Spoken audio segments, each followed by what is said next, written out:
Hello बच्चों, let's read the question. Question says two particles A and B initially at rest move towards each other under a mutual force of attraction.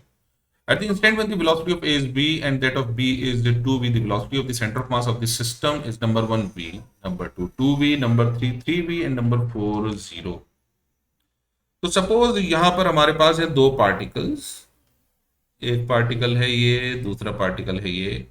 Let's say these particles have masses ma and its mass is mb और ये attraction की वजह से एक दूसरे की तरफ move करते हैं और इनका इनिशियली वेलोसिटी लेट्स से किसी इंस्टेंट पर है v और इसका उस इंस्टेंट पर है 2v.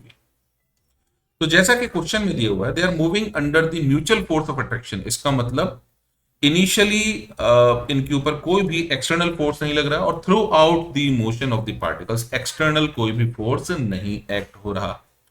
So acceleration of centre of mass of the particle हो जाएगा 0 और हमें मालूम है velocity of centre of mass is equal to होगी initial velocity of centre of mass plus acceleration of centre of mass into time. इसका मतलब velocity of centre of mass रहेगी UCM, यानी जो इनिशियल वेलोसिटी थी वही फाइनल रहेगी और इनिशियल वेलोसिटी है सेंटर ऑफ मास की 0 क्योंकि दोनों पार्टिकल्स हमारे रेस्ट में है, यानी ma into 0 plus mb into 0 divided by ma plus mb.